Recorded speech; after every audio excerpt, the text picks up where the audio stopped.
Welcome to Two Gents, where two seasoned gents take on the hard truths of life, success, and responsibility. In a world where the rules don't bend for us, these gents believe in doing the work, owning the struggle, and inspiring others to take action. So, pull up a chair. Hey, good afternoon. Welcome to Two Gents Podcast. I'm one of your hosts, Ron Spikes. And as you can see, we got the great Byron Glass on the line tonight. It's going to be an exciting show. There's a lot going on because we got a crazy man up there in the office, and I don't know. The only thing I can tell you, I don't even want to get 5 minutes into the show. You better be ready for midterm elections. That's all I can say. BG, what's going on, Mr. Spikes? Man, it ain't never been a greater saying than midterm elections. I tell you, Spikes, I sat there today and watched this hearing with the AG Bondi. Mm-hmm. I saw nothing but privilege. I saw nothing but I'm gonna show you better than I can tell you. I saw nothing but authoritarianism. I saw nothing but disrespect. I saw nothing but thuggish mentality. I saw nothing but ignorance. But I also saw that if the midterm election come and there's not a change, I'm going to go back to what I said in November of 2025, rather. If we don't get out and change the narrative by way of voting, what we once knew as the privileges that we were afforded based on civil rights laws and all those things being passed, it's over with for us. OVERFORUS,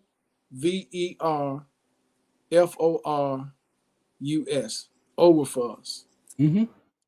And you know, as I listen to people, different people talk, Byron, you know, one of the things, and me and you always pay attention to the media, but you know, one of the things that got me, I was looking at a YouTube video, and what really stuck out with me before we get into what's going on, what really stuck out with me was I heard Stephen A. Smith basically just telling Jasmine Crockett to go sit down somewhere and don't say nothing about Trump.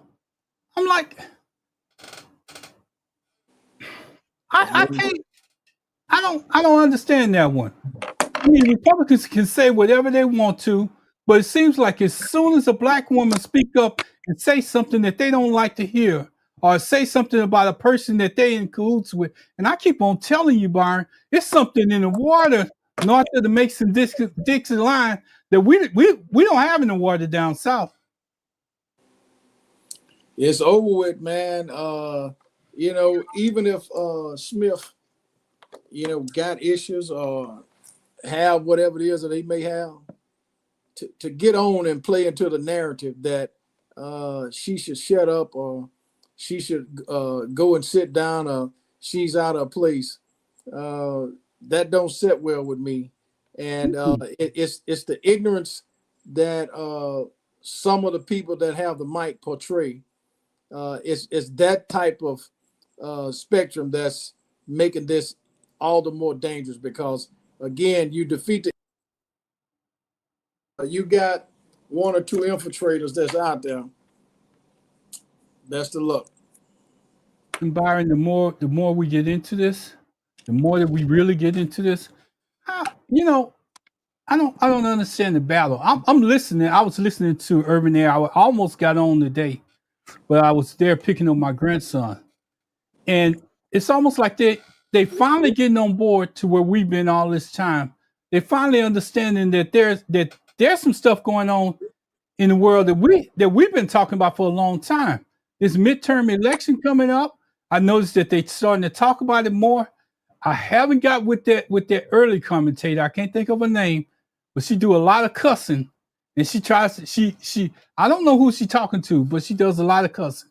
I'm gonna think of her name, Sherry on Urban Air. But you know, sometimes, and I hate to say it like this, but I'm gonna say it anyway. You know, some of us don't know how to cuss. You know, it's an educated way to cuss, and just throw words out there. But I don't think she know how to cuss, because her cussing words don't sound like the cussing words of a person on the street. Her cussing words don't sound like somebody that's trying to make a point. Her cussing words sound like she out there on a limb by herself. You know, one of them goody two-shoe young girls that went to college, got a college education, and then they try to cuss. You could tell the difference. At least I can. I could, Okay. but that is not communicating what we need to have communicated. But not mean to cut you off, Ron. It's not even a laughing matter now. It's either you in it or you're not. And if you're not in it, you're gonna suffer. You're gonna suffer in ways that you've never been able to. This guy's putting people out in communities, using the military to, fight off. I mean, just all kind of just crazy, just unimaginable things. But that's where we at. But you said it a long time ago. You said, you know what?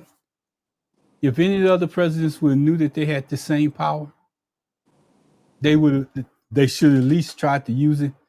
They should. Karen Hunter said something today. She said, y'all doing a lot of complaining in the Democratic Party. You talking about what this man shouldn't have did and all the rest of this. But here's what she caught my attention. She said, you know what? I listened to y'all, but this man's a convicted felon. You had Biden that was in office. He didn't try to say that he didn't try to pursue that a convicted felon couldn't run for president. All during that time, they knew once he got convicted, it was something that they could have did. They could have pursued that. If you're a convicted felon, you can't run for office. Yep. If the January 6th resurrection happened and there was a reason why it happened, and we could change that law where it doesn't happen in the future, we could have changed that while they was in office. But now all of these people that's in Congress want to come back and say, well, we got to change this, we got to change that. Y'all don't have the power to change it. When you had it, you didn't act like it was important. Now that we're here, oh, now you want to point the finger and do all kind of stuff. Byron, I look at him, and here's what I say. It's not very often, and we get accused. I get accused of this, not you. I get accused of this because I do this. I talk about this guy all the time. Byron. I had this picture up. I don't know what happened. Let me see if I can find it again. I talk about this guy all the time, but I'm gonna give him his just due. He relaxed, Byron, got his stuff on. See if I can remove that and add this to the stage. He got his stuff in place, Byron, like he been there all the time. And I just look at him, Byron. He's sitting on the steps of the White House. Y'all, let me see if I can take that down. You do get a voice here at Two Gents. But look at him, got on his blue and white socks, sitting there. They finally got a backbone, Byron. What can I say?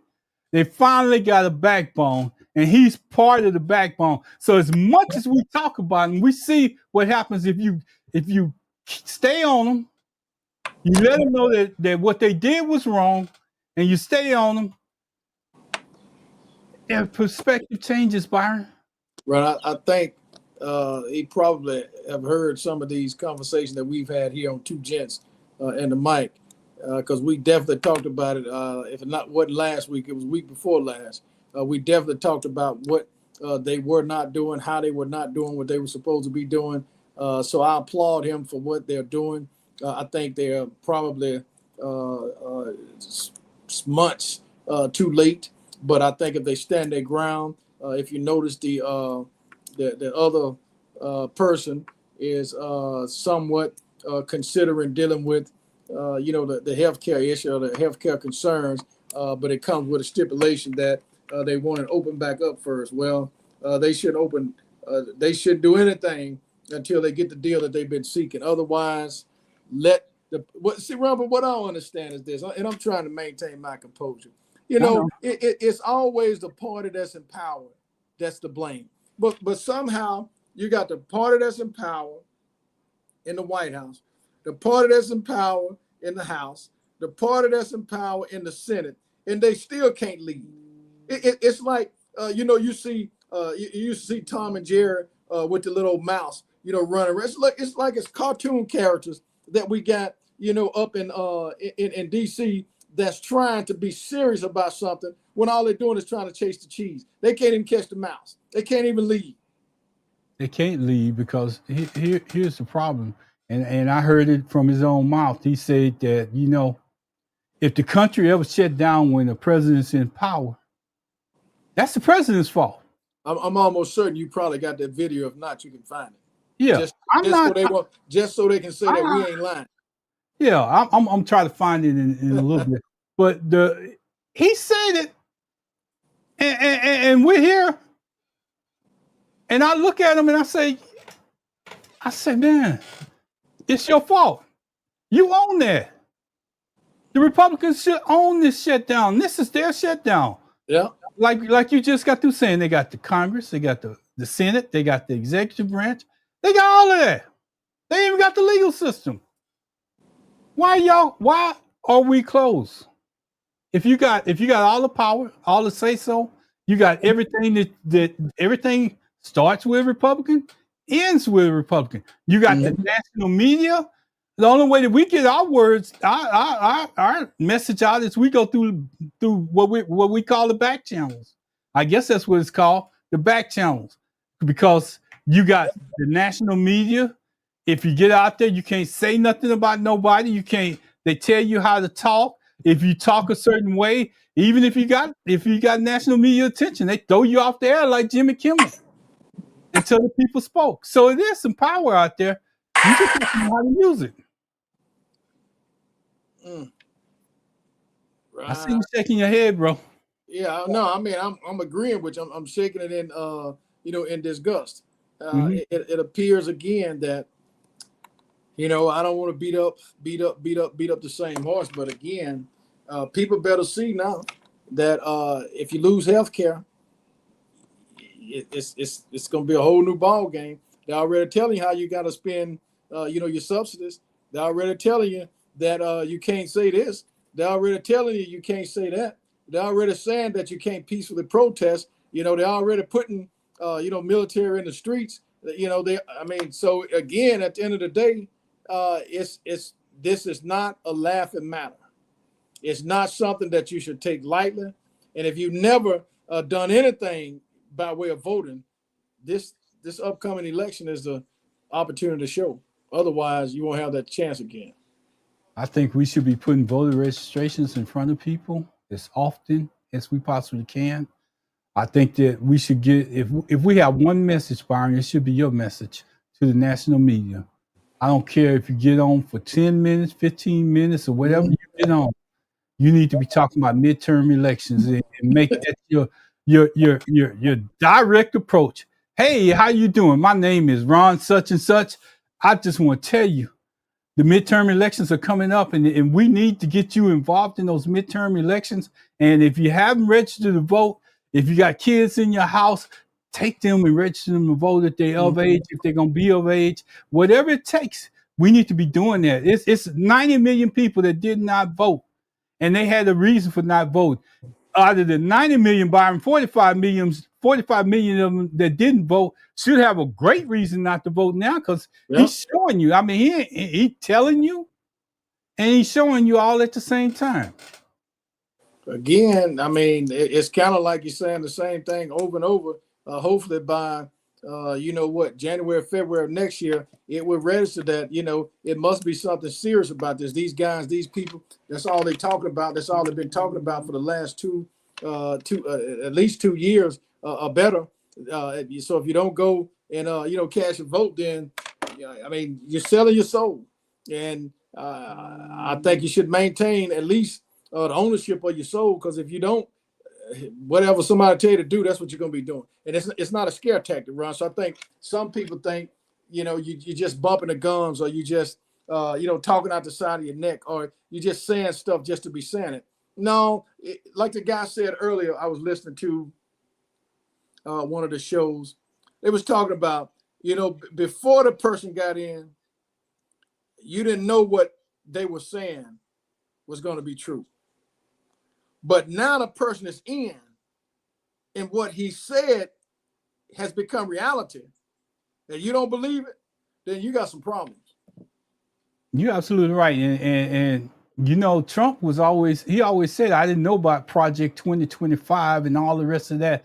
That you know, that's something I didn't know about. Now He owned it up to it. He's pushing Project 2025. As a matter of fact, the owner of Project 25, he's trying to give him a seat in the office. He's trying to shut now explain this to me. You already got people that's out of work, and I know it's a sacrifice on their part, but I always say this, and I said this when we was on Blog Talk USA. I said this: you cut off them Congress people pay when this government shut down, they're gonna figure out how to open it back up. Yeah. But as long as their pay's still coming, they ain't up there doing no work because they could compromise when it's on them. When their bills and their mortgages are coming up, when their child care, when even simple plans like CHIP are feeding our kids, man. What? And I heard a guy say this: what kind of country do we live in where we don't even want to feed our kids? I'm talking about kids that can't go to work. You tell them that they're too young, they can't go to work, but you don't even want to feed them. I'm not saying that it's mandatory, but I am saying that it's a responsibility to get your kids to a point where they can take care of themselves. But we're not doing it as a nation. We're not trying hard enough. And I don't have no compromise on that, Glass. And I know that the Republicans are gonna have to start. They're gonna have to start giving in because I heard them say that air traffic controllers. They're calling in. They say that something else, the TSA agents and everybody that they said they was gonna have to work without a check. The military can't do that, but you know, eventually it gets to a point where if you can't pay your mortgage or you can't pay your rent, most people don't understand that. And so they have people that's out there that's in the same position, and I can't understand how they let this go on. I mean, the only thing you're trying to do is save health care and make it fair for everybody.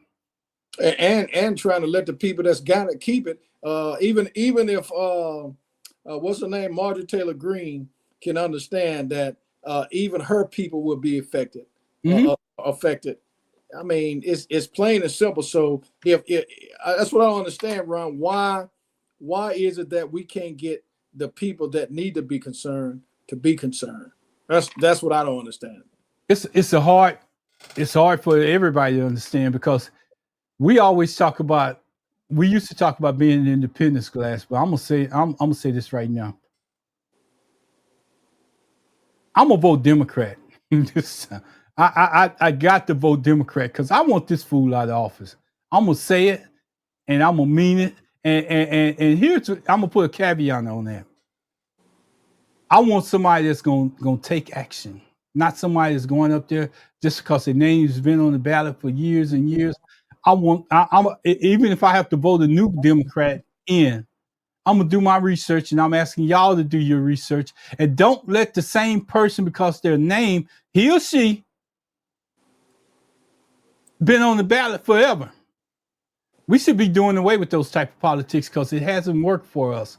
It hasn't went in our favor. It doesn't work. And if you got a young person that's coming up there, listen to what they're saying. Go out there and listen to what they're saying versus the person that you got in office. And if that person in office is saying the same thing, you need to change them out. Shake it up. We need a shake up in the Democratic Party. Yeah, and I think the shaking has begun, Ron. I think it's at least taking root. Now, whether it's being shaken hard enough, it remains to be seen. But I do like the fact that Jeffries has come out. He even challenged the Speaker of the House to a public debate, so people can actually see what the facts are. I think he's going on different programs and get the message out. I think Chuck Schumer is probably the weaker of the two. I don't know if it's because of age or whatever, but I think he's not tactical. He's not a tactician. He's not strategic.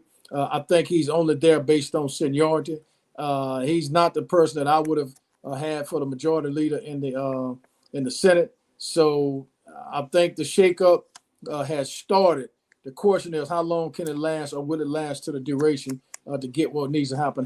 But what needs to happen is this: if the DEMS do happen, if they do happen, run to take back one of the houses, then they need to realize that this ain't the same fighting punching match that it was 10, 15, or 20 years ago.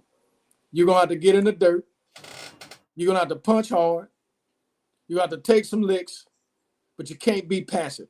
Passive resistance has never done anything but got you down on the ground with the knee on your neck. And this is the first time, and I'm going to say this, and I really truly mean this.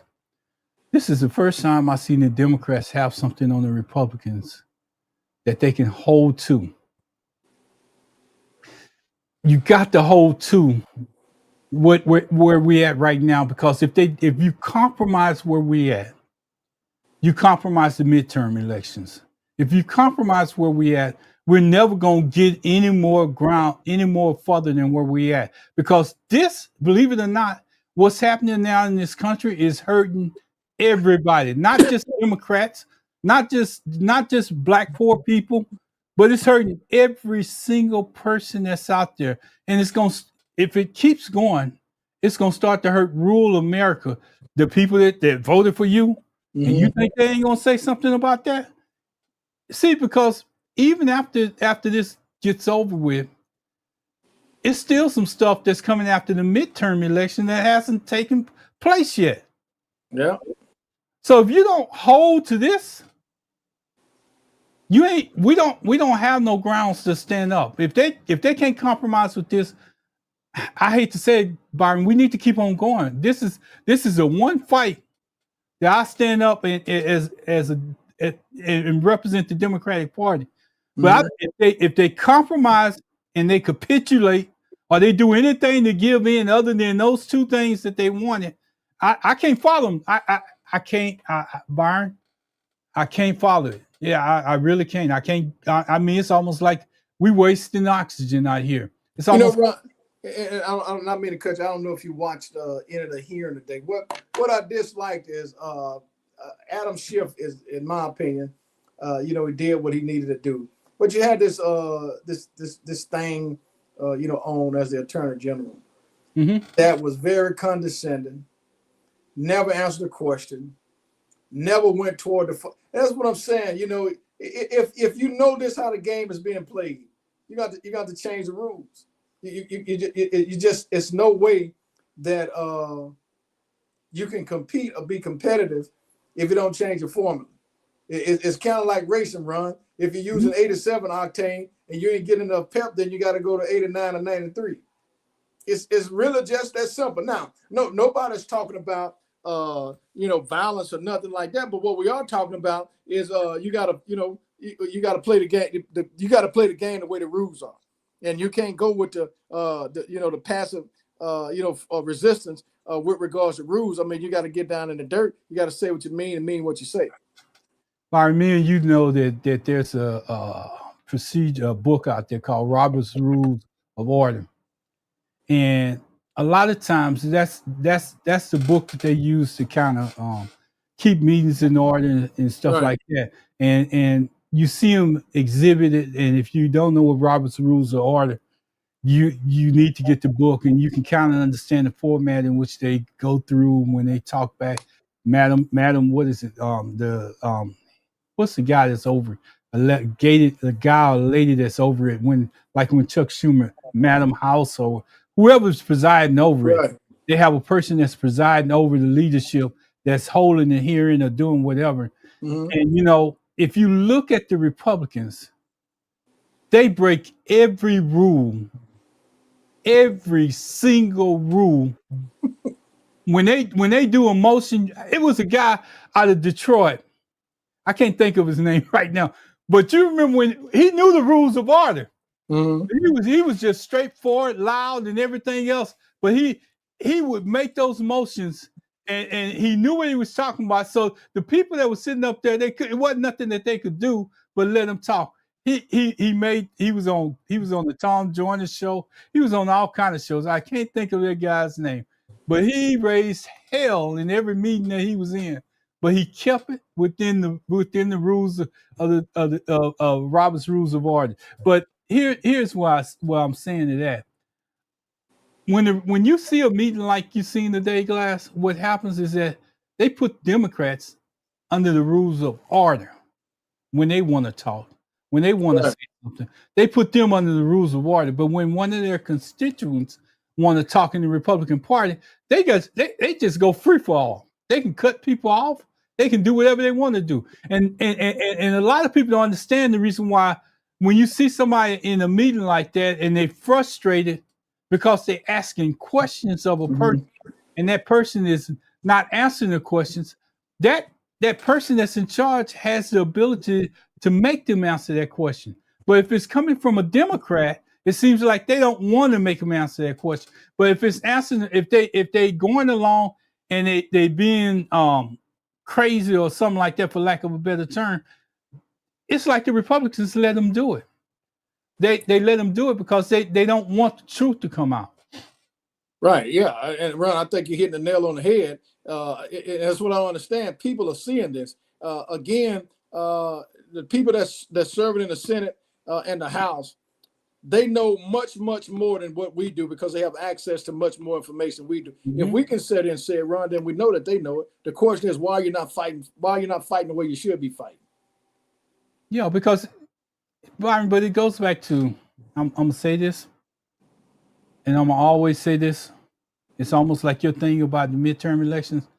It's gonna be over if we don't get the House of the Senate. Ron, that's a fact. Yeah, and that's a fact. And here's another fact: when you had the opportunity to stand up and support your cause early on, where they could have took action, and they knew that you was for real. When Al Green stood up with that cane and they escorted him out of there, it should have been I say this today and I mean it. It should have been every one of them walking out with him in support of him. And you think that message would have been sent then? Yeah, y'all in for a battle. Yep. Y'all in for a battle, and it starts today. But no, at that time, nobody wanted to step up. Everybody wanted to take that high road. So, Ron, let me ask this. What, I know you. I've heard you mention this before. Why do you think the caucus didn't do what you suggested? Why didn't they form a line of solidarity and go with Al Green? My same person I'm giving them credit for tonight, and the person that's on your screen right now, answered your question. Okay. They tried it. I'm gonna give them credit. It's the East Coast way of doing business.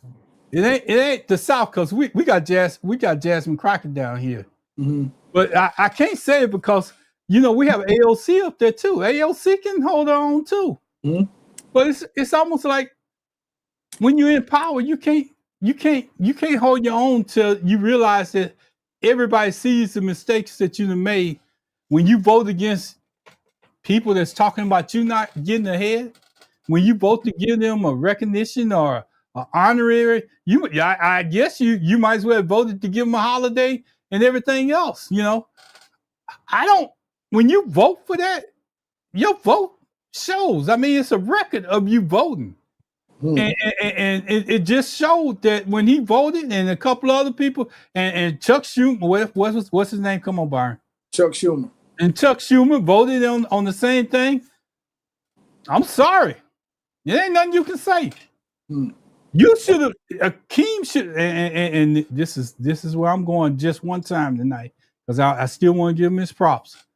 Hakeem should have been explaining to Schumer the reason why that wasn't a good vote for us. But at the time, he didn't. So that's another part of the reason why we I hear you, Byron. Come on, play it. Play it. No. I accidentally hit something. Yeah, Ron. Let me ask you this. Cause see, this is where I see the DEMS at sometimes. This is hypothetical. What if Jeffries did exactly what you suggested, but Schumer took the position. I am who I am. I have the privilege. You just part of the party. I run the party. You know that kind of infighting that the DEMS have, where if you ain't part of the hierarchy, you know, you kind of follow where I'm going. So I guess it's a lot of questionable things that exist that make me wonder what's really going on inside that you and I can't see. You I got to don't think. find. Yeah, I understand exactly what you're saying. I don't think that we see it. I don't think that any commentary that I've seen on the air see it. I don't think that they even understood it. But it took for everybody to start pointing it out. But he didn't see it until it was thrown in his face, or until it got back to him how bad a vote that was. And even if Schumer would have said it, I think John Lewis would have stood up and said, you know what? I can't go with that. I don't care who you are. As a party, I have to stand with what's right. As a person, I have to stand with what's right. And some of the things that particular guy was saying was totally against me. Some of the people that he called out were prominent people that he said that they were an embarrassment. I remember he said Simone Biles was an embarrassment to the U.S. But how many gold medals she got? And thinking about him and what he said, I'm just it just threw me for a loss. I couldn't stand for that. Not even, you know. Maybe I'm missing something, Glass. Maybe I'm just missing something. Maybe I don't know how many kids Hakeem Jeffries got. I don't know if he got grandkids or whatever. But that's not what you want to show them. Yeah, I mean, I don't think that's what you want to show them. I think if you better use this rule. If yeah, your kids are the same color as you and they get pulled over by the police, you better be teaching them what I'm teaching my kids so they can come home. and you know what, Ron? Yeah. Even though he have a position of power, that's all the more reason for them to do even worse to him. Mm-hmm. So it ain't like because you sitting with a bow tie on that it ain't you know, it ain't worse for you, you know, because some people don't want to see you where you at. Always. And Byron, you know, the Republicans are good at shifting the narrative. I'm gonna change up a little bit here. Republicans are good at shifting the narrative. They want to blame Democrats for the shutdown. They don't want to own no part of it. They say that we don't want to compromise. They say we don't want to change our perspective. And I'm saying we because I want them to stand up, because if we don't get them to stand up, there's no more democracy. And you said it yourself. There's no more democracy to look forward to, because we gave in and gave up once we let Trump have full control. And I want to add this to the stage because I got to remove him and I need to add this to the stage. You know, Republicans don't want to own the shutdown. And that's my grandson coming in. Speaking of our future, that's my grandson coming in. And this is the reason why I'm out here fighting for my kids, my grandson, so they can have the same rights that I did. And I know it's not going to be the same, but they got to know that they're going to get there. So that's the reason why I fight the way I do. I don't know about nobody else. And I don't mind him coming in here, interrupting me for a few minutes, because I think that everybody needs to know that they have kids and grandkids out there. And that's the reason why you fight. We're at a point where our fight is almost over, Byron. If you understand what I'm saying, we have more time behind us than we ever do in front of us. Oh, no doubt, no doubt. Yeah. So when we're out here talking, we're talking, but we got more time behind us than we got in front of us. Oh yes, we got And less time left. yeah. So my grandson that just came in here, he's the opposite of me. I want him to see his father out here. I don't care if he don't agree with what I'm doing, right now, but maybe one day he'll look back and say, you know, my grandfather tried to point this out. My grandfather tried to do some things and make it different, make a difference in this world. Same for your kids. They might not understand it right now. And here he is coming in behind me. But this is what our future is. That's where our future goes. No, I need my telephone because I gotta use it. But this is our future. And speaking of him trying to sneak in here and get my telephone, that's what they own. They own the computer, they own the telephones, they're watching TVs, they know how to do all that technical stuff that you don't know how to do at his age. So we're like I said, we're they got more time ahead of them, and I hope that they get on a better track, Byron. I want them to be better than what we were, and they're gonna have to use the tools that's out there. And you said it once before, Chat GPT is just one of them. All the rest of the GPTs that's coming in effect, we have to be able to use those tools to make a difference in this world, or else they're gonna use us. Right. Oh yeah, well, Ron, here's the deal. Think about it.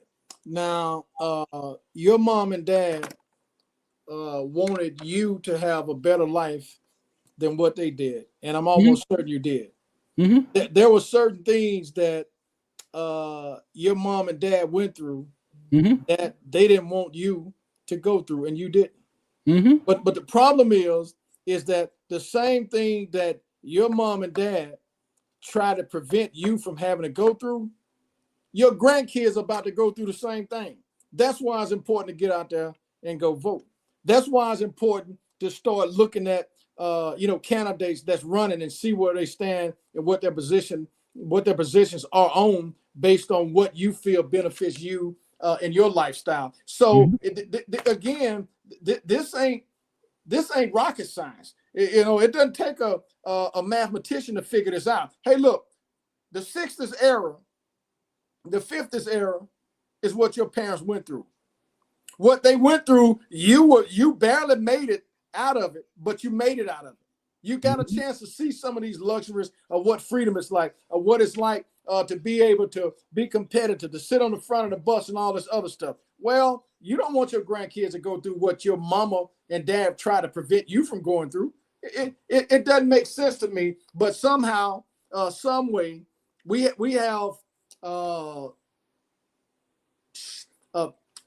dysfunctional intellectuals that, for whatever reason, don't believe the hype, don't believe that it can happen. And I don't understand what they said the man couldn't get elected. Well, he didn't get elected not once. Well, he may have gotten selected once and elected once. I don't know. He may not have gotten elected either time, but for the sake of debate, he's there. You said he couldn't get there. And then when he got there, you said, well, he ain't going to do this, he ain't going to do that. Well, if you can't understand that strike two is already up on you, the third strike may be the final blow. Again, if you don't get out and vote or participate in the electoral process in November 2026, what you now know as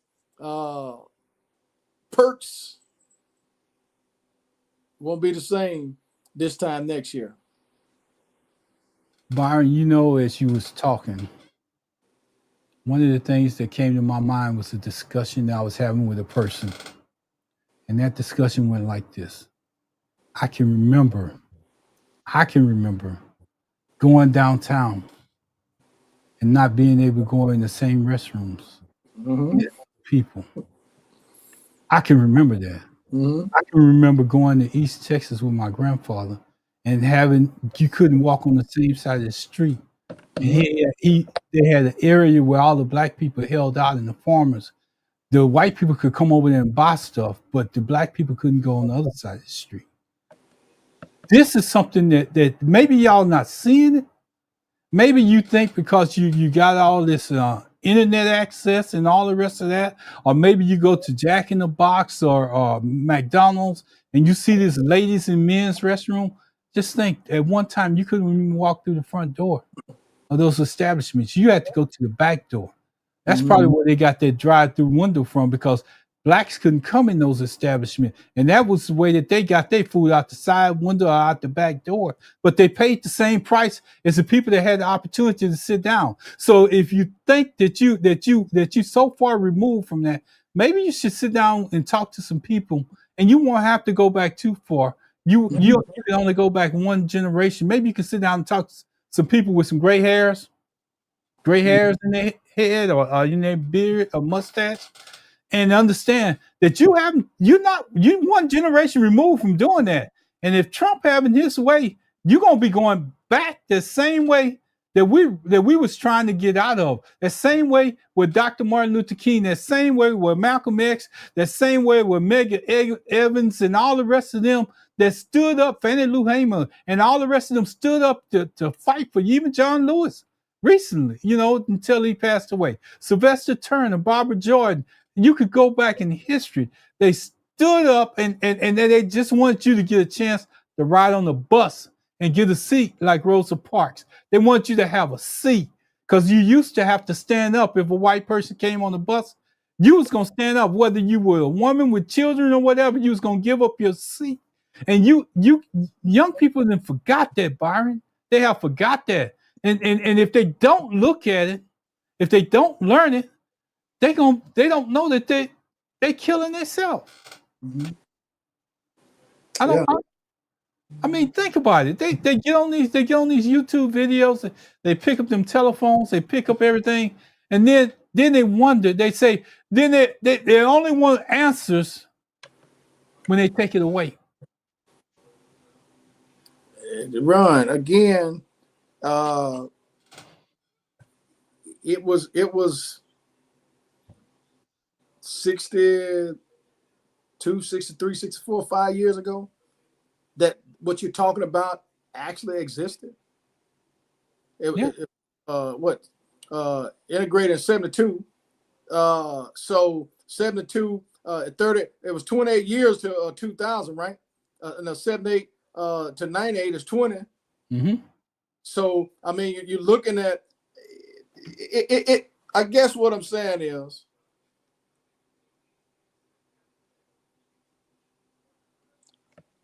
this is too recent for a person not to be concerned. It's kind of like you just put a new transmission in. Your warranty is 90 days. The car is kind of making some noise on the 70th or 80th day. You ain't got it's still too soon. You just put this engine in. So why am I having the same problem? You can follow my analogy. Why am I still having the same problem when I just got this? You just got the freedom that you are enjoying right now is what I'm saying. You just got the opportunity to enjoy the luxuries, Ron. You just got it to where you're having the first black this, the first black that, the first black that. Over 400 years, over 250 years, plus, let's look at the last 100 years.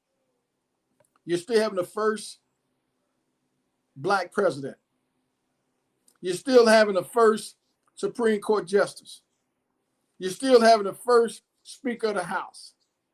You're still having the first attorney. All of these firsts are now happening 60, 70, 80, 90, 100 years later. But you've been here over 200. Ron, the facts don't add up, and I don't give a damn what nobody say. We should be a hell of a lot further than where we at. But I can tell you this: in the last 2 years, we've lost almost as much gains as we've made, because now the structure is being put in place for which this guy, Ron, can dismantle what you went to war for and what all of your colleagues went to war for, which was the right to have the freedom of speech, the freedom to assemble, the freedom to protest. All of those things, Ron, they are being chipped away at. And you chop at a tree long enough, eventually it's going to fall. And Glass, I think about, as I listened to you, and I was thinking in the back of my mind of all the people that's been suffered over the years. I think about seeing Dr. Martin Luther King in his coffin when his kids was around him, how much he gave up of his life to try to make a life for everybody else. I think about the people that's lived their whole life fighting, and I'm not a big fan of them, but even Jesse Jackson, I think about what's his name, Al Sharpton, and all of them. I know that they have their faults, but they were in the fight too. They were there. I think about those people because they're older than me, but I knew the battle that they were fighting at the time. I knew the battle that they were trying to achieve at that time. And it was a lot of women out there that came to those marches. It was, man, this is almost just breaking me down to a point where because you experienced some of it, right? Yeah, the tears in which you suffered. And let me just say this. I'm gonna go here. You know, when I joined the military, I'm gonna say this, and it's gonna be a lot of people can identify with it. In 1980, when I joined the military and I got to my first duty assignments, you know, there was more whites in charge than any other time in the service. There was more whites in the military at that time. As I look at our military today, it's the opposite. It's the opposite. It's a lot of black people that's stayed in the military long enough, and they have those positions from an enlisted ranks. Let me just say that, from enlisted ranks, and those positions are available. And that as far as the military, that could be a crutch for them because you know those enlisted members that went through some of the same stuff that I did. They know what they did to get those positions. And you have to realize that being in the military, and that's the same thing that I want to relay back to our kids. It's not functionally correct for somebody to talk about you in your face or to come on the media and tell you about yourself and talk about everybody that you have in a prominent position and tell you that what they wasn't able to do.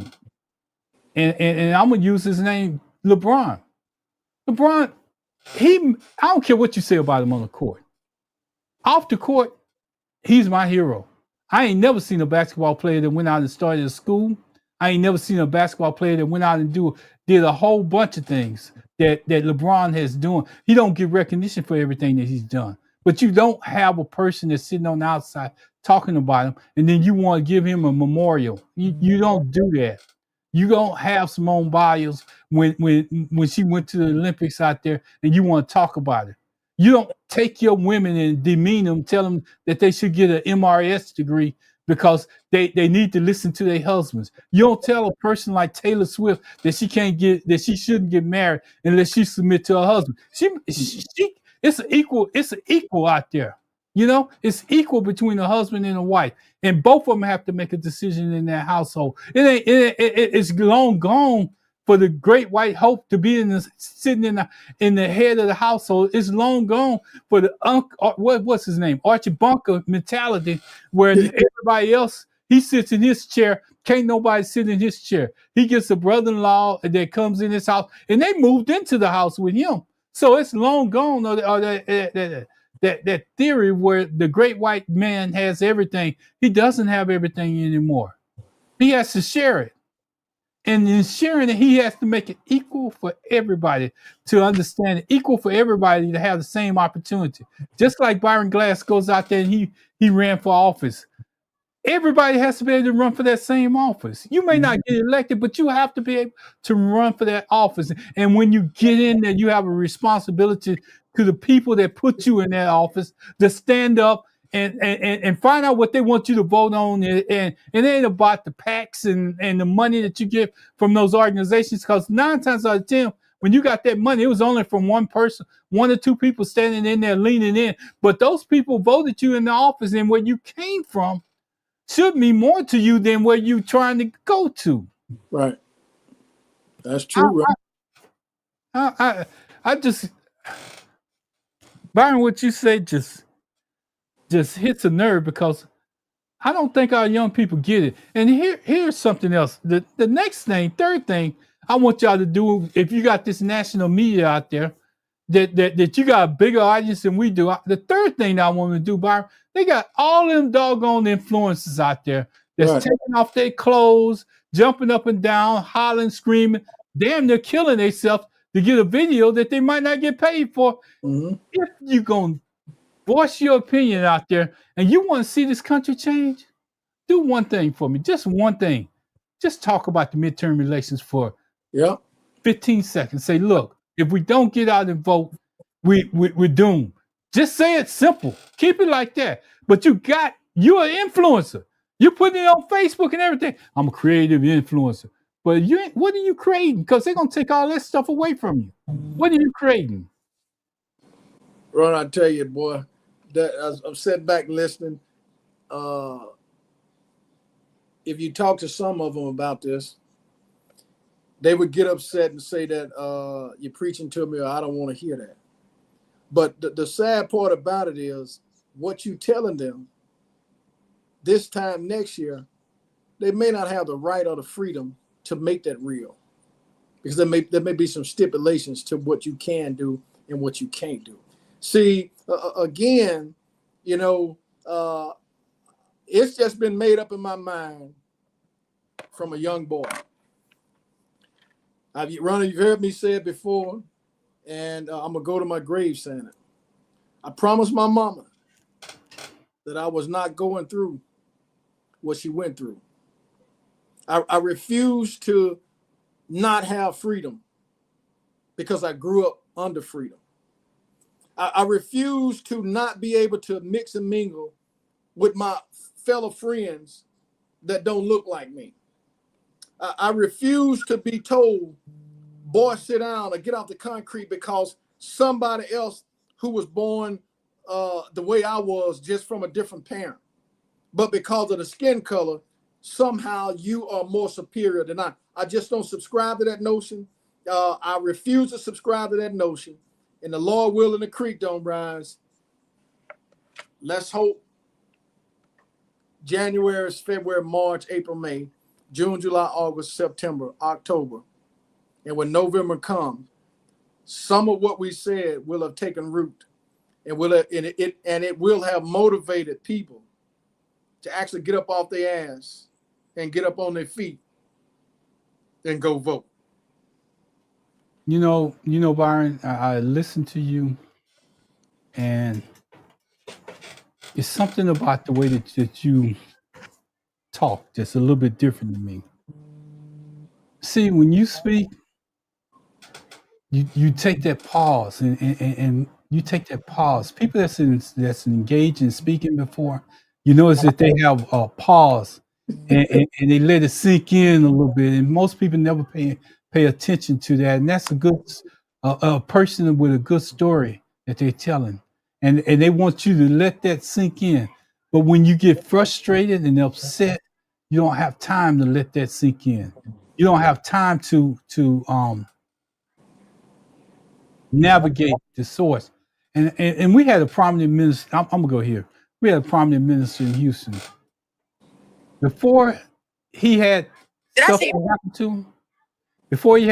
happened to him, he went through some legal issues. Man, this dude could deliver a story, and he was a good storyteller, and he made his points, and you could sit there and listen to him all day long. But you know what? After he went through his time and he came out and he went through his little downtime, now he's like a popcorn machine. He feels like his message has to come out so fast that he loses people.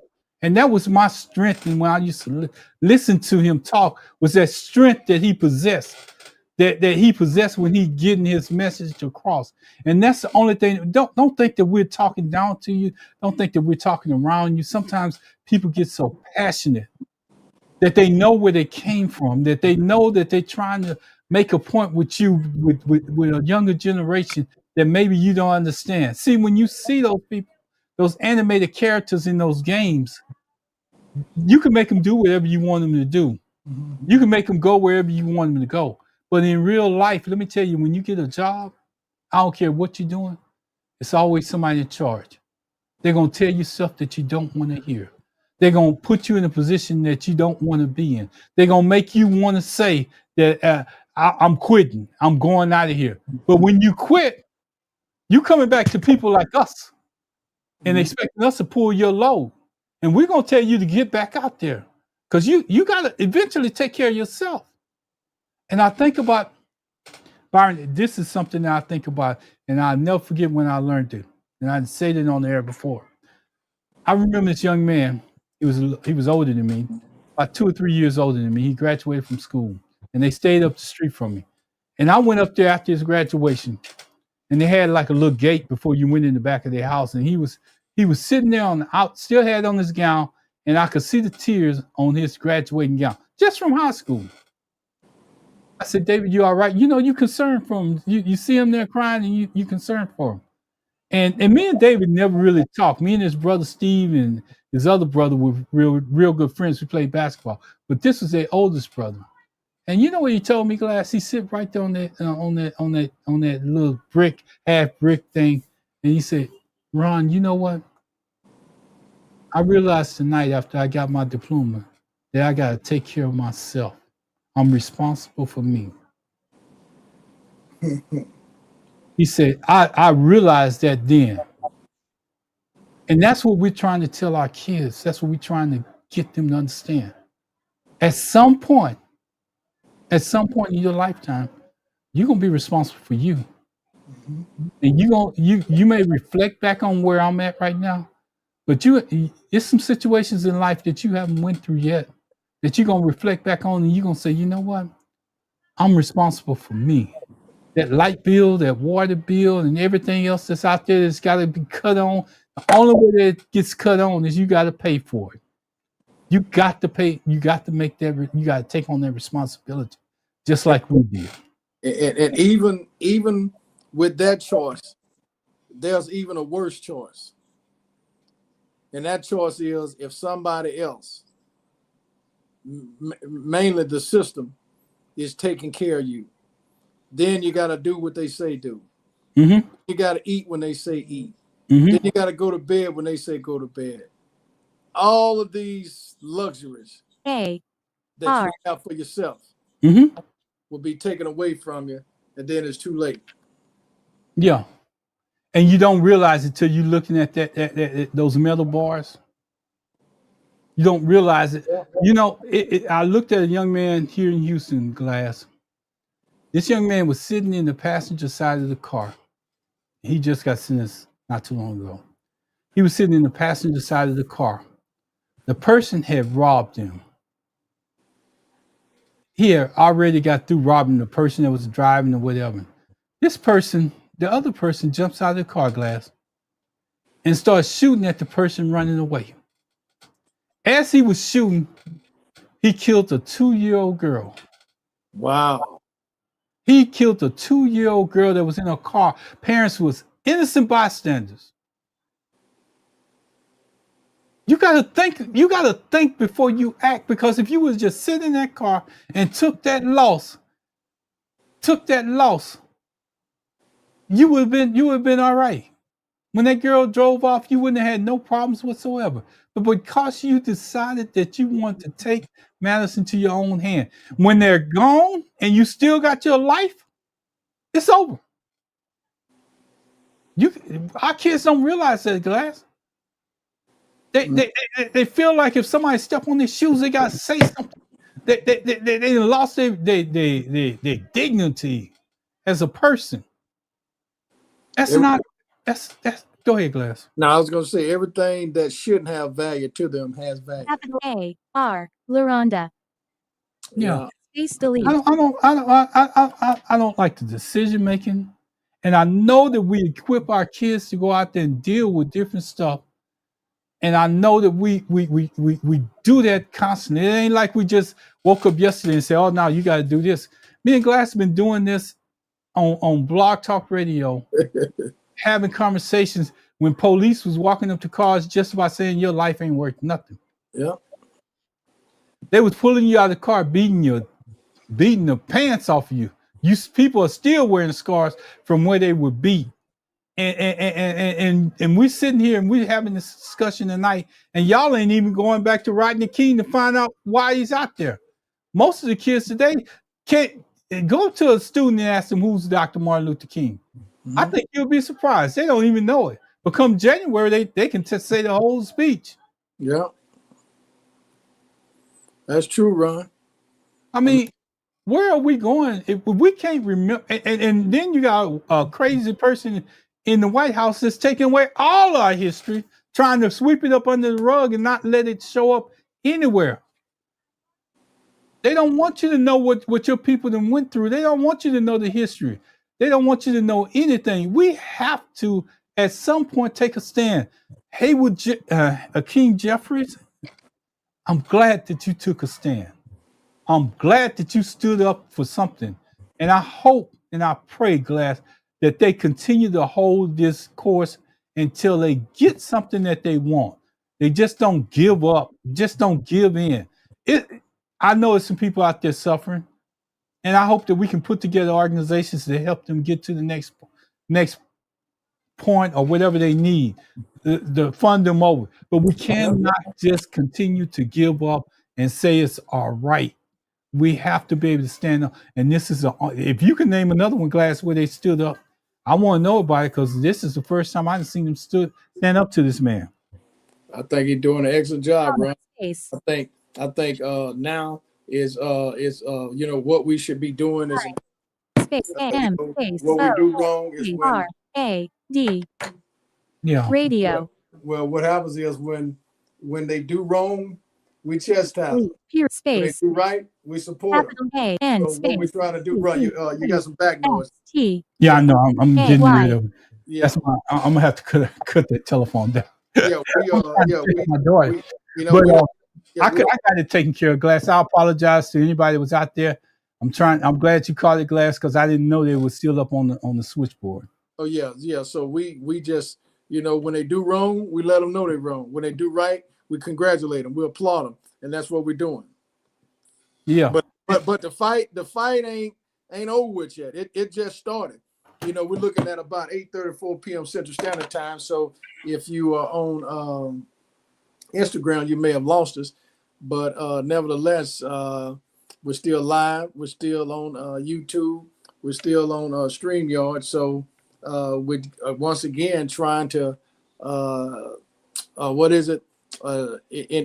enlighten and inform, not distort the message and divide the people. And again, Ron, all they got to do is look at the statistical data that you put up. But I'm interested, Ron, when we can bring back the gentleman that I guess worked for the Department of Justice, maybe the Census Bureau or whatever, because we really want to talk about. Yeah, David was supposed to come on tonight. He's been trying to come on, and something came up. David was supposed to come on, and that's important because he wanted to get with your guy. I can't think of what his name is, but he wanted to get with him and see if they could both come on the air at the same time, and possibly we can get some more knowledge of why we here.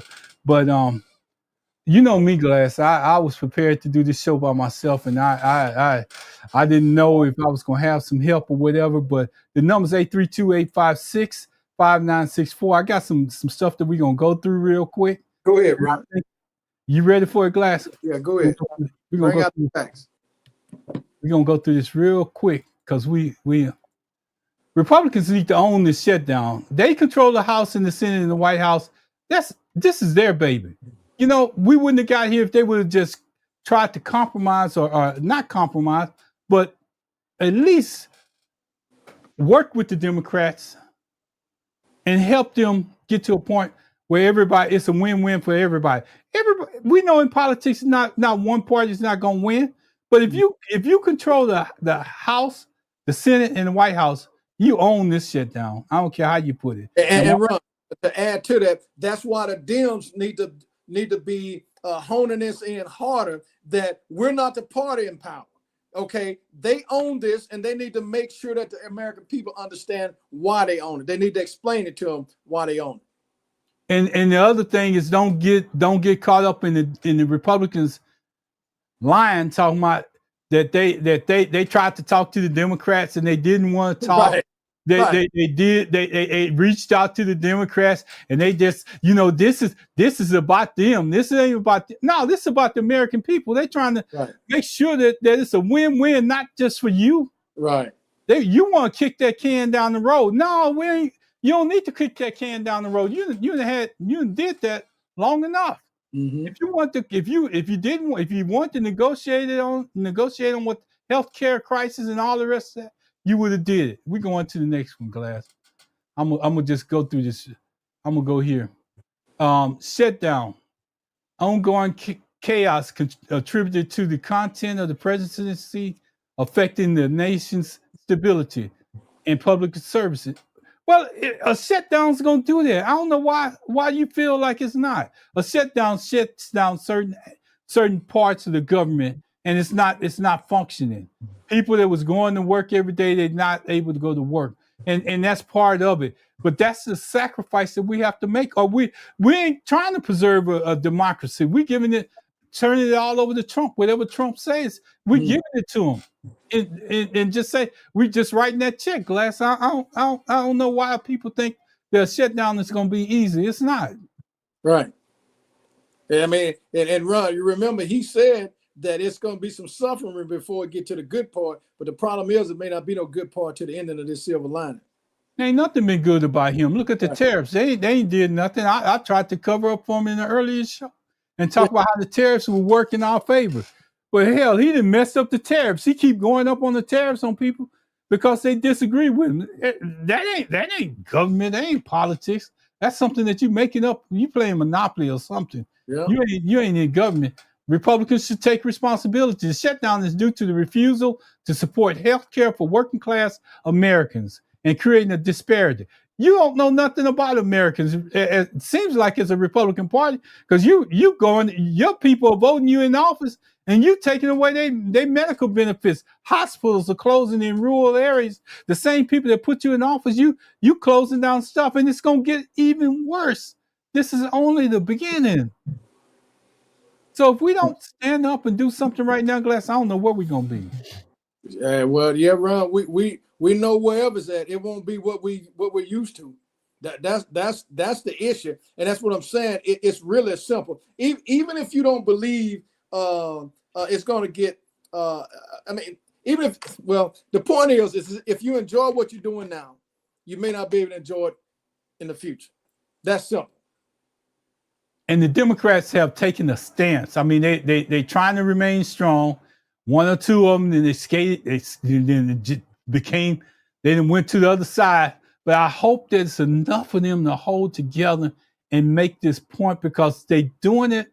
They're looking at the big picture. They're not looking at just tomorrow and 3 days from now. They're looking at the big picture. And the big picture is that if you think you're suffering now and your child can't go to school and eat and do everything that he wants, that he or she needs to do because you can't afford to do it, the minimum wage hasn't went up, but the cost of goods have consistently gone up. And if you have one hospital stay, it's a possibility you could wipe out your whole savings if you even had any to begin with. So I understand that but Republicans, what they say is to hell with you. We're going on vacation. Yeah. They took a vacation, Glass. They left the whole White House, the Senate and everything. They just say, y'all gonna be there by yourself. So don't ever let them tell you that the Democrats wasn't willing to negotiate when they just took off and they didn't show up till Monday morning. How long the shutdown been going on? And as long as it ain't part of the weekday where they have to be there, they ain't gonna be there. It ain't no negotiating into the late night. Yeah, ain't no filibusters or none of that. They just shutting it down. And hey, if you can shut it down, what does that mean, Glass? You got the keys to the club. When it gets late night and they make that you don't have to go. I'm trying to think of because I used to know it by heart. You don't have to go. You don't have to. It's something where you got to go. I forgot it. Y'all got to go home, but you got to get the hell up out of here. Get the hell up out of here. Thank you, Glass. It's been a while since I've been to a club, but that's true. I mean, it's really not relating to you. It's really no laughing matter. If a person chooses to stay glued to the seat, then Ron, it's on them. Go ahead. Setting the stage for discussion. Go ahead, Ron. defining the issues, intersection of healthcare, economy, policy, and political actions impacting everyday Americans. That's what they're standing for. That's why you got on this little tennis shoes and this little blue and white socks and everything, sitting there and finally having a discussion to save the American people, to go out and do stuff. The objective of the presentation to provide a clear, data-driven analysis of the shutdown, and that's what we're trying to do right now, is help you understand why it's a shutdown and the consequences. There's going to be some consequences. I'm going here because I'm trying to get through this real quick because we don't have that much longer. The Democratic advocacy, permanent extensions of the ACA tax credits is essential to the support of working class Americans. And see that working class Americans, they're the ones that need those what do they call them, Glass? Those extra credits to help offset their insurance, because if they had to pay the full price of that insurance without having the credits to offset them, a lot of them that insurance would go away, because everybody needs health care in America in one form or another. Republicans enacting the largest Medicaid cuts in history, reducing food assistance, and a permanent tax breaks for billionaires. That's what they're doing. Republicans. So Ron, this is what bothers me. Mm-hmm. You said permanent tax cut for billionaires, right? Mm-hmm. So what would make anybody that's not a billionaire that look like you and I support this guy? I don't know. Even in the workforce, Glass, going to the workforce, if you got somebody on the opposite side, I'm all for Trump and they ain't making no more than what you are, I'm gonna use your words. They damn fools. Because he telling you what he's doing. The Democratic stance: working class Americans deserve the same permanent benefits as the wealthy, ensuring equitable outcomes. That's what they're standing for. That's what we're fighting for right now, is to make sure that you get those tax credits that you need to have insurance. It ain't just black people and it ain't just white people. It's all people that need to have that insurance. Healthcare premiums. Failure to extend ACC tax credits will cause dramatic increases in the premiums and co-pays. Premiums and co-pays. That means when you buy it, when you go to the doctor, and you old people are having to make a choice between paying for their medicine and paying for, if they get sick, going to the doctor. Help me understand that, because everything's going to go up. You don't get those tax credits. More than 20 million Americans will face higher health care costs, affecting their financial stability. Hell, if I got to pay, if I don't have those tax credits and the co-pays go up to go see the doctor, what is that going to do, Glass? Gonna cause some problems. And if you got a child that's sick, it ain't nothing that you can, child or adult in your household that lives with you, and you struggling to make your ends meet now. Without that other stuff, that person's gonna suffer. Your kids and everybody. So that's the reason why the Democrats are standing up. That's the kind of stuff that they need to put out there. Everyday citizens are gonna suffer, not the rest of them. And Republicans' promises and inactions. The cost of living is going to go up for everyday people, but their billionaire friends are getting tax breaks. Contradictions between promises to lower the cost of living and Republicans' actual inaction. They ain't trying to lower the cost of living. They're trying to make your daily life harder. And I don't see Democrats getting out there saying that, Glass.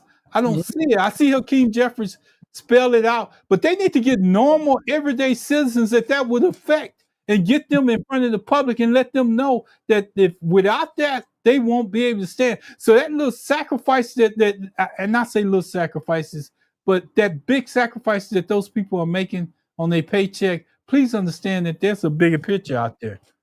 So Project 2025 acknowledgement, referencing to Project 25, previously denied by Trump, now acknowledges, highlighting the accountability. If you go back to Project 25, all of the stuff that's coming out right now is a part of it. All the stuff that's going on right now. And the only way that you stop Project 25 is that you got to hold your place. You got to stand strong. You got to have a backbone.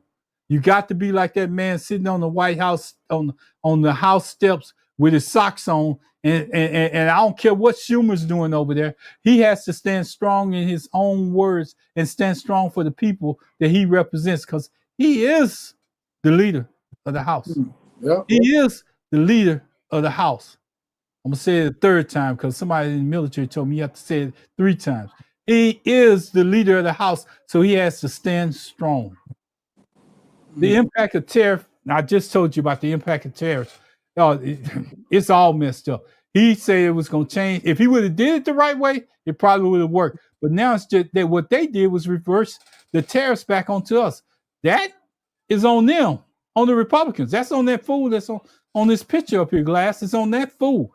The affordable health care refusal. Republicans refuse to act on the affordable health care despite increasing financial burden on ordinary citizens. You know where the burden is going on the ordinary citizen. It's not going on those billionaires and millionaires that's out there. It's not going on the congressional the Republicans in office. It's not even going on the Democrats that's in office. It's normal everyday citizens that have to put up with that.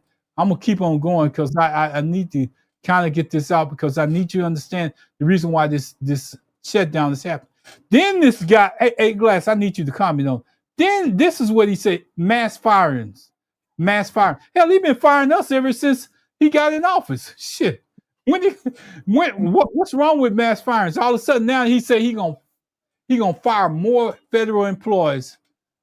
He gonna fire more and more of them because now this is a shutdown that gave him power that he didn't have.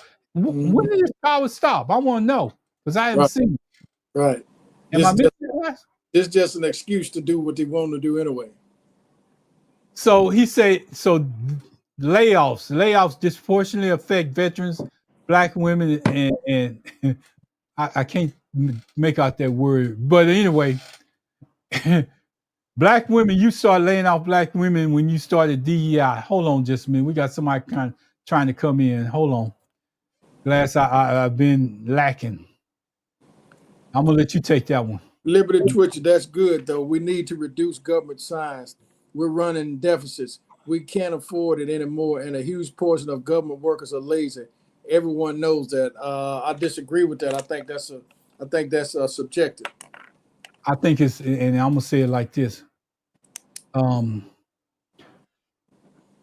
you need a police, you're gonna call the police. When you need a police, you're gonna call that police. If something's going on in your house, if somebody got you stuck up by a gun, you're gonna call that police.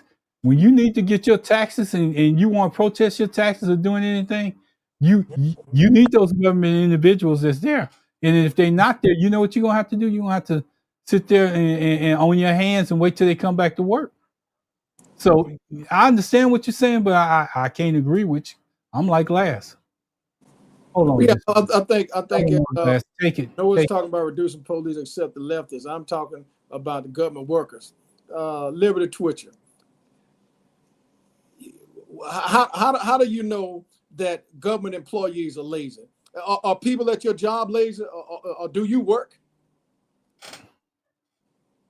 Do you work in the government? That's what I want to know. And if you have, how are you addressing this? Where are you getting your facts from? Because I work in the government too, and not all employees. Now I'm not gonna say we didn't have some employees, but not all of them were lazy, and all of them had deadlines that they have to meet in the government, because there's certain times of the year that they have to work harder than probably anybody else to make.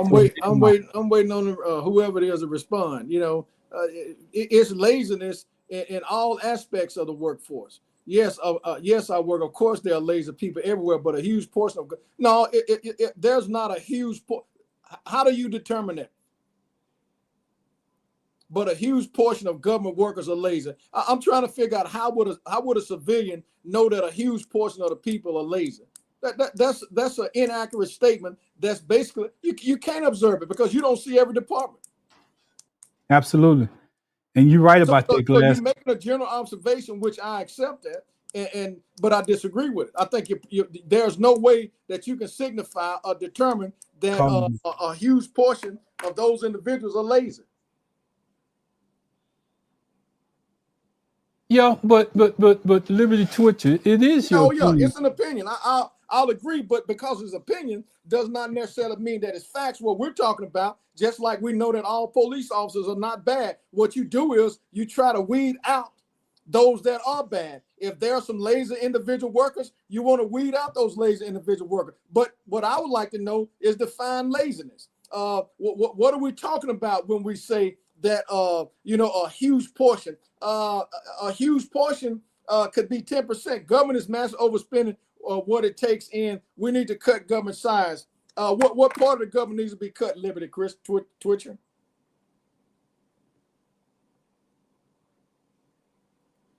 We're gonna keep on bringing up your points of liberty Twitcher. Oh, yeah, because we want to have this discussion. Thank you for participating. You know we don't bite our tongues here.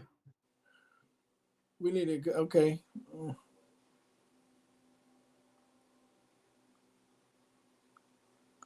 You got it, Glass?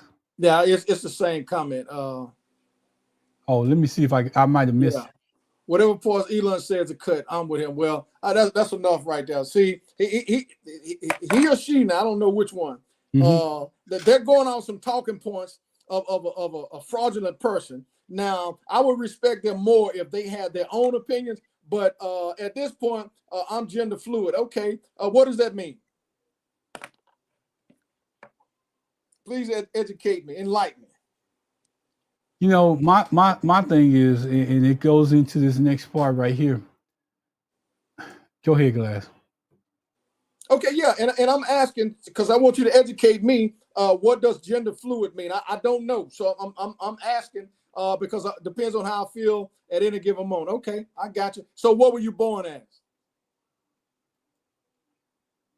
Let's just say north of the Mason-Dixie line or south of the Mason-Dixie line. I would like to know that. That's the only thing I want to know, because it seems like when you're north of the Mason-Dixie line, you deal in different politics. Yeah, I'm not going to challenge them on what they believe they are. I'm just asking for general purpose, because I think a person can be free to be whatever it is that he or she wants, and I respect it. Born as my plumbing doesn't determine my gender. That's old science. New science says we can decide our. No, you can't decide your gender. You can't decide your gender. You either born one or the other.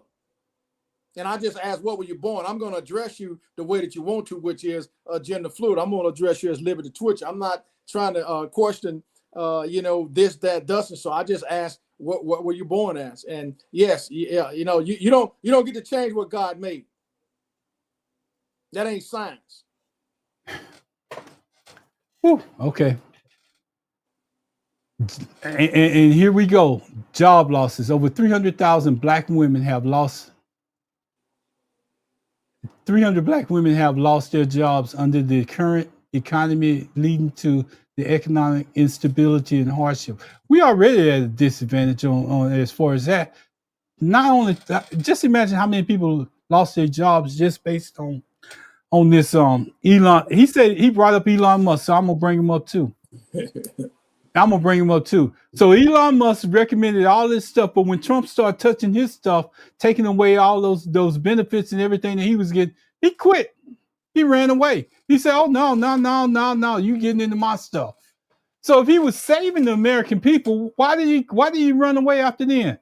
And don't give me the stuff that he was only there. He said he was going to only be there for 180 days, because even he didn't make it 180 days when Trump started cutting those benefits that he was getting from all the rest from the government, and stopped giving what's concessions for those Teslas being in electric cars. He was on the other side of the coin. Then he understood what it meant to be black and poor.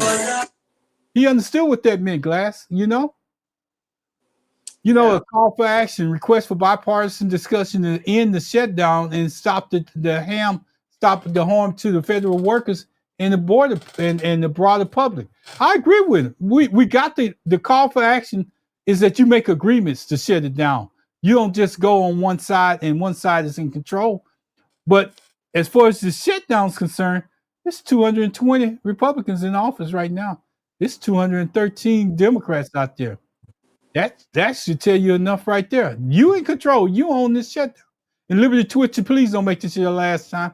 You're welcome to come in. And if you got any more questions, please please just submit them, and I guarantee you I'm gonna put them on the air. But yeah, and again, the only reason I asked what were you born, because I'm really trying to be open minded and understand, what it is that we're dealing with. Obviously, society has changed. So for those of us who are ignorant, I'm only asking because I don't know and I don't understand. I would never not defend this person, regardless as to what they call themselves, the same way I would defend, anybody else. So I'm really just trying to create, and it may come across as, being aggressive or whatever, and I apologize for that, but I'm really would like to, I'm very modern. We have tampons in elementary schools, boys' bathroom now. Okay, that's subject to be, happening. Agree or disagree is not the issue. You have the right to come on here, and we allow open dialogue. Republicans don't like that, but progressivists support that. So, Liberty Twitch, let me ask you: do you support that, or are you against it?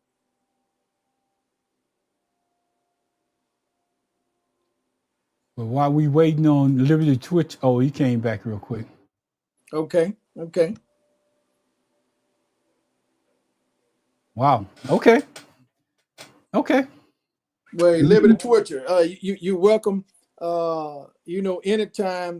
We don't have time today because we got about 2 minutes left, but you're welcome to call in at any point in time. I promise you.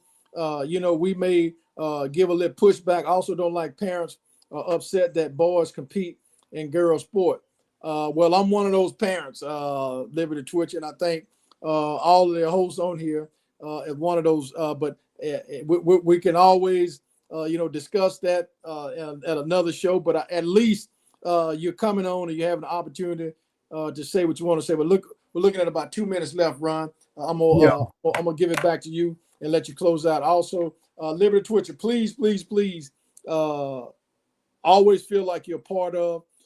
I accept you for who you want to be. Love you the same. Boys have every right to pretend they are girls if they want. Yeah, I can pretend that I'm a millionaire, but don't mean I'm a millionaire. That's the problem. Pretending and actually being is two different things. Thank you. I will call in sometime. Yeah, appreciate it. Yeah, and again, maybe we can have some open dialogue. No, seriously, seriously. We all can agree to disagree, but we all got to learn to love each other. We all got to learn to accept people for where they are. I applaud that. I thank you for calling in, and I hope that this is not your last time. And please feel free to always send your questions in. And again, you have the right to comment. Ron, go ahead and close it out. I'm gonna step back. One of the things I want to say before I close this out, a call to action. I want you to look at the people that's behind him. I'm gonna make it even bigger since Glass stepped out of the seat. But everybody has to support this. We don't need any Democrats to go away from this. And thank you, Liberty Twitcher. I appreciate you coming in. I appreciate everything how you contribute to the show. Thank you for being a listener that's always out there. And your opinion matters. Doesn't matter. That's your opinion. We're going to try to get it out there. I just want to tell y'all something. As we get ready to close this show, and when Glass get ready to come back, we're in this. We're in this. I might not complete everything that I had to say on this, but you need to know that the Democrats need to stand up. And the reason why they need to stand up is because this is probably the only time that they had the opportunity to do it. And I get criticized so much about talking about Haywood Jeffries. I was hoping that Sean called in tonight so I could show him that I'm bragging on him. I'm lifting them up. I'm talking about it. Look at them. They standing up for something. Now, how long they stand up, I don't know, but they need to hold on, Glass. I'm gonna give it to you, and I'm gonna say a prayer, and we're gonna get out of here. Yes, sir. Well, hey, look, anybody that's out there tonight, we appreciate you at least listening in, tuning in. I promise you, we're not just sitting here talking just to be talking. We hope that there's at least one thing that we are saying that will enlighten and inform you. Ron, again, happy birthday to Pastor Riggins. Amen. Happy birthday, Pastor Riggins. He's not in tonight. He's out there celebrating his birthday. I think it's number 57. So prayers off to Pastor Riggins. And Ron, I'm going to give it to you and let you close it out with a prayer. Liberty Twister, thank you for calling in. Always. And anybody else that's out there listening, if you want to come in, please call in. Do whatever you have to do. We leave the number up. We try to put it up toward the end of the show after we make our points. I just want you to think about something. I'm gonna leave you with this, but I'm gonna pray. But I need you to think about something. I had a coworker this past week worked 40 years on the job. 40 years on the job, and passed away. Sorry to hear that. Never got 1 day of retirement. And the only thing that you can hope for that person is that they got some enjoyment while they was grinding. I'm not saying that you don't have to grind, but I'm just telling you at some point in time in your life, you got to figure out what's important to you. Because when you get closer to that box, and I call that box that coffin. Well, I Glass, I know you got another name for it, and you probably wouldn't agree with my analogy, but I call it a box. But when you get closer to that box, you should be taking some time for yourself each and every day. Get yourself a little bit of time. And if you have to just walk away from something just to get you a little bit of time, get it in. Because at 40 years and never had a day where you didn't have to wake up on a Monday morning or a Tuesday morning or Wednesday morning or Friday, and she definitely earned every bit of it. I'm just telling you, I feel sorry for him. With that being said, I'm going to say, Father, as we come before you tonight, we try to educate. We try to take people to a place where maybe they could understand what's going on in the world, because the world is not going to try to explain it to them or break it down. Sometimes Byron Glass brings so many good points to this show that we just have to, we're glad to have him on. We're glad for what his life experiences that he shared. And I'm going to tell you, Lord, I remember when his mother was on the show and we used to listen to her, and Byron would talk to her just like he's talking to us. And we would listen to her over the radio, and some of the stuff she said educated us on where we came from and where we're going to. And I appreciate that. I wish I had those memories to give back to Byron, but I don't have them because Blog Talk Radio shut down. So, Father, I want you to reach out and grab everybody that's out there. Don't, Father, just reach out and grab them. Hold on to them. Let them know that they can make a difference wherever they're at. And Pastor Riggins, I want to say happy birthday to you. And anybody out there celebrating their birthday today, you know you don't have to have it. And God saw a way for you to have it. So with that being said, I'm going to say amen, amen, amen. Amen. Byron? Appreciate you, Mr. Spikes. I appreciate you, and thanks for coming on. I know I got my deuces signed. So y'all know when I get my deuces signed, that means I got to end this stream. End.